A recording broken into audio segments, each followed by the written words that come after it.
Dyslexia is not just a learning difference. There are actually many strengths and benefits to dyslexia. Today we're going to talk about one of them.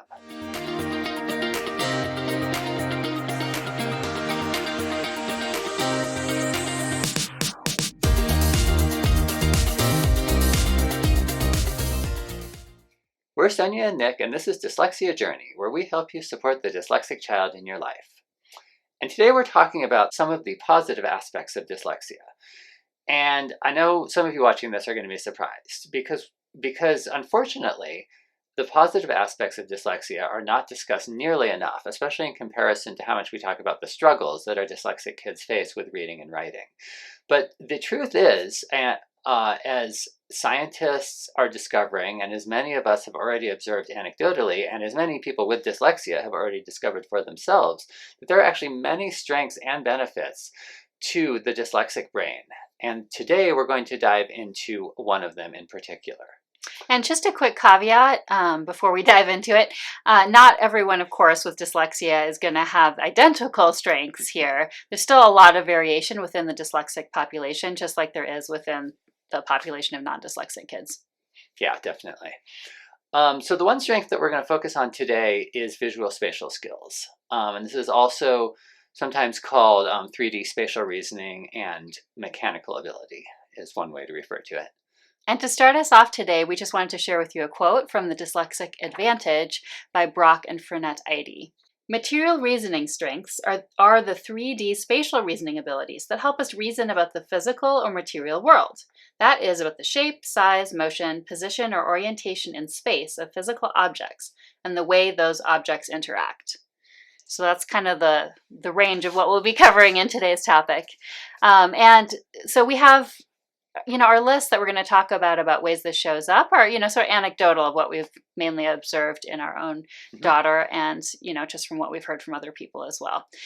So to start with, she is excellent at finding things. She seems to always know where things are in the house, and it doesn't even matter if it's her things or not. She's the one we immediately go to when my cell phone is lost, as it is many times a day, as well as other objects.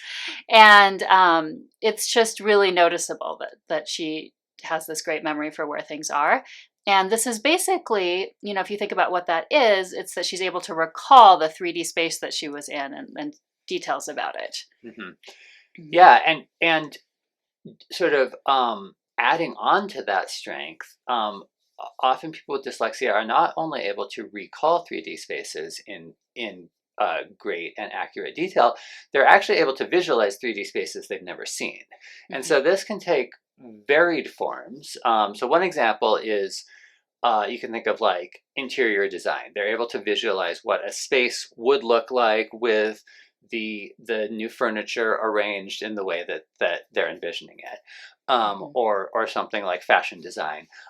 It can also take in sort of completely different arenas. In the scientific arena, it could involve something like being able to visualize the way a protein, which is a structure made out of amino acids, is able to fold in certain ways in order to function as an enzyme for whatever its particular function is. So this ability to visualize in 3D things that you've never actually seen is another real benefit of the dyslexic brain.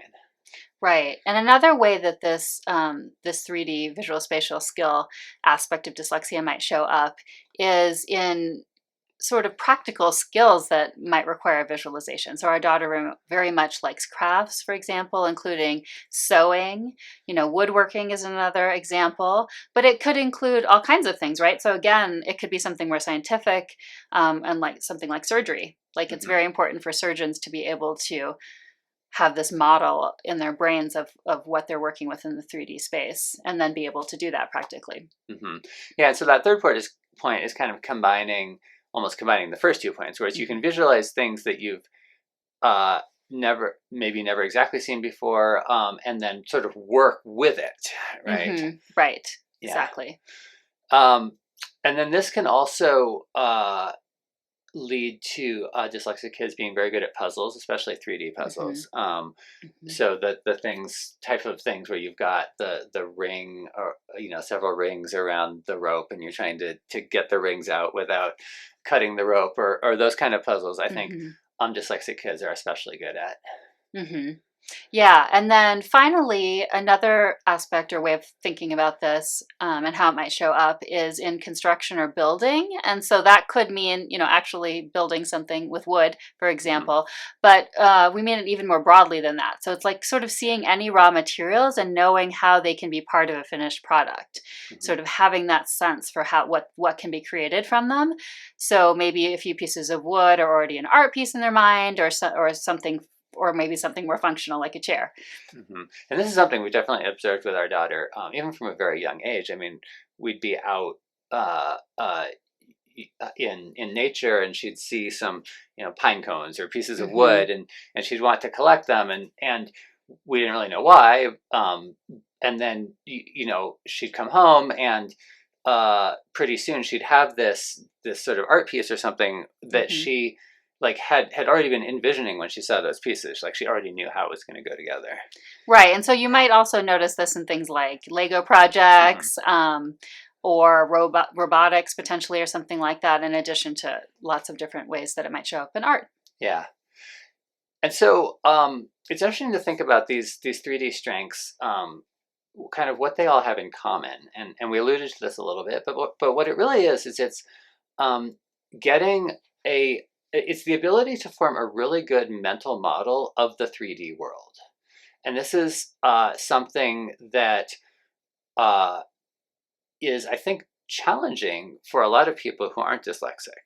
Hmm. Um, And again, Sonia did mention at the beginning that obviously not every dyslexic kid is Hmm. going to be equally good at this kind of 3D mental model, Hmm. but on average, it does seem that dyslexic kids are better at at having this ability to picture three-dimensional space Hmm. in their mind very accurately and vividly, Hmm. than sort of non-dyslexic kids are. And yeah, and I just want to add in here that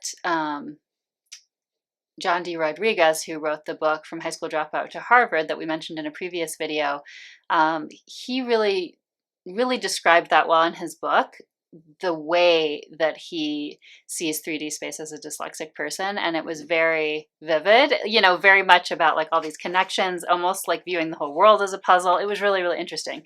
So, anecdotally, that's someone's experience with that as a dyslexic person. Yeah, and now I think it's important to mention, we've talked about several anecdotes of various people here with these strengths, but it's not just anecdotal. So scientists from many different areas and many different countries have actually studied this, and there are like actual published studies showing that people with dyslexia perform better on certain tasks related to spatial reasoning than people without dyslexia do. And I'll just talk about one study here quickly, and we'll link to it in the show notes. This was published in the journal called Current Psychology, by Mirella Duranovic et al., called Dyslexia and Visual-Spatial Talents. This particular paper covered several different tests, and I want to talk about just one test that was part of it, which is called the paper folding test. And so let me just quote from the article to describe exactly what this test is. Quote, the task is to predict how a piece of paper will look after it has been folded, a hole has been punched in it, and it has been unfolded again. And so that's something that obviously requires a good 3D mental model Mhm. of what's going to happen to this piece of paper. Yeah, kind of really moving it around, Yeah. essentially. So it's interesting because it's not just static, it's actually Hmm. changing. It's a 3D model and then it's changing too. Yeah, that's a really Hmm. good point. Yeah. And so the result, to cut to the chase, is that children with dyslexia outperformed the control group, which was children without dyslexia, on this particular paper folding test. And that's just one example of many studies that have been published showing dyslexic strengths in this area. Yeah. Right. And so, there's so many careers you can think of if you're thinking way down the line. I Mhm. mean, we're talking about just things that they might enjoy, in terms of classes or hobbies or all that. But if you think about it, lots of different Yeah. careers where this would be applicable and really, really be a strength. anything from, plumbers, designers, chemistry. It's really pretty important, like we were talking about, with like being able to visualize the molecule. Surgeons, we mentioned, all kinds of engineering. Driving actually is, important to be able to visualize 3D space. If you're the best drivers, will be able to do that. Yeah, I mean, really a wide range of careers, when you start thinking about it, really are reliant on strengths in this area.